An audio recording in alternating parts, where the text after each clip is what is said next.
ಅವರೇ ಹೇಳಿದ ಮಾತನ್ನ ಇವಾಗ ನೋಡಿದ್ರೆ ಇಲ್ಲ ಅಂತ ಹೇಳ್ಬಿಟ್ಟಿದ್ದಾರೆ ಶಾಸಕರು. ಬಿಜೆಪಿ ನಾಯಕರ ಟೀಕೆಯನ್ನೇ ಹಾಗಾದ್ರೆ ಜಮೀರ್ ಅಹಮದ್ ಖಾನ್ ನಿಜ ಮಾಡ್ಬಿಟ್ರಾ?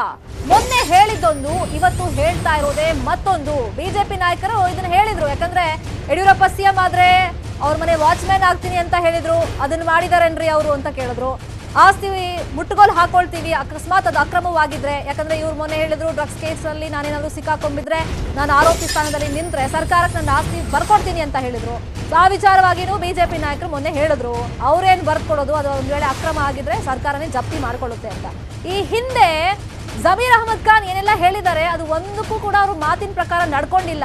ಇವಾಗ ಏನ್ ಹೇಳ್ತಿದ್ದಾರೆ ಅದು ಕೂಡ ಠುಸ್ ಆಗುತ್ತೆ ನೋಡ್ತೀರಿ ಅಂತ ಮೊನ್ನೆಯಿಂದ ಬಿಜೆಪಿ ನಾಯಕರು ರಿಯಾಕ್ಷನ್ ಏನು ಕೊಟ್ಟಿದ್ದಾರೆ. ಇನ್ನು ಬಿಜೆಪಿ ನಾಯಕರು ಏನ್ ಹೇಳಿದ್ದಾರೆ ಈ ಜಮೀರ್ ಅಹಮದ್ ಖಾನ್ ವಿಚಾರವಾಗಿ ನೋಡೋಣ. ಜಮೀರ್ ಅಹಮದ್ ಅವರ ಮಾತನ್ನು ಗಂಭೀರವಾಗಿ ತಗೊಳ್ತೀರಾ? ಗಂಭೀರವಾಗಿ ತಗೊಳ್ಳೋದಾಗಿದ್ದರೆ ಅವ್ರು ಇಷ್ಟೊತ್ತಿಗೆ ವಾಚ್ಮ್ಯಾನ್ ಆಗಿರಬೇಕಿತ್ತು. ಅವ್ರು ಹೇಳಿದ್ರೋ ಇಲ್ವಾ ಯಡಿಯೂರಪ್ಪ ಮುಖ್ಯಮಂತ್ರಿ ಆಗಲ್ಲ, ಯಡಿಯೂರಪ್ಪ ಮುಖ್ಯಮಂತ್ರಿಯಾಗಿ ಬಿ ಜೆ ಪಿ ಸರ್ಕಾರ ಬಂದರೆ ನಾನು ಯಡಿಯೂರಪ್ಪನ ಮನೆ ವಾಚ್ಮ್ಯಾನ್ ಆಗ್ತೀನಿ ಅಂತ ಹೇಳಿದರು. ಆಗಿದ್ದಾರಾ? ಹಾಗೆ ಆಗದೇ ಇರೋರು ಆಸ್ತಿ ಬರ್ಕೊಡ್ತಾರಾ? ಮತ್ತು ಆಸ್ತಿ ಅಕ್ರಮ ಆದರೆ ಸರ್ಕಾರವೇ ಮುಟ್ಗೋಲು ಹಾಕೊಳ್ಳುತ್ತೆ. ಅವ್ರೆಲ್ಲಿ ಬರ್ಕೊಳ್ಳೋದು? ಸರ್ಕಾರವೇ ಮುಟ್ಗೋಲು ಹಾಕೊಳ್ಳುತ್ತೆ. ಹಾಗಾಗಿ ಅವರ ಈ ರಾಜಕೀಯ ಹೇಳಿಕೆ ಬಗ್ಗೆ ನಾವು ಈ ರಾಜ್ಯದ ಜನನೇ ಗಂಭೀರವಾಗಿ ತಗೊಂಡಿಲ್ಲ.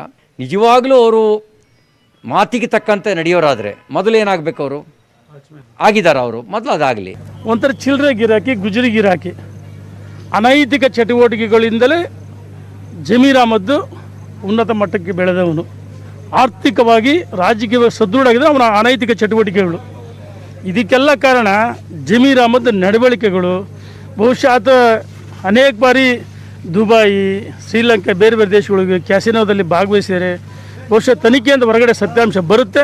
ನೀನು ಇವತ್ತಿಂದಲೇ ರಾಜಕೀಯ ಸನ್ಯಾಸ ತೆಗೆದುಕೊಳ್ಬೇಕು. ಬಹುಶಃ ನಮ್ಮ ಸರ್ಕಾರ ಎಲ್ಲ ತನಿಖೆ ಹಂತದಲ್ಲಿದೆ, ತನಿಖೆ ಮಾಡುತ್ತೆ, ನಿರ್ದಾಕ್ಷಿಣ್ಯ ಕ್ರಮ ಜರುಗಿಸ್ತೀವಿ.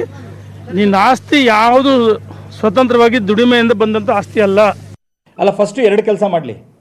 ಮೊದಲು ಅವರು ರಾಜಕೀಯದಿಂದ ನಿವೃತ್ತಿ ಹೊಂದಲಿ. ಎರಡನೇದು ಅವ್ರು ಹೇಳಿದ ರೀತಿಯಲ್ಲಿ ವಾಚ್ಮ್ಯಾನ್ ಆಯ್ತೀನಿ ಅಂದ್ರಲ್ಲ, ಆ ಎರಡು ಕೆಲಸ ಮಾಡಲಿ. ಆಗ ಇಡೀ ರಾಜ್ಯದ ಜನತೆ ಅವ್ರ ಬಗ್ಗೆ ಗೌರವ ಇರುತ್ತೆ.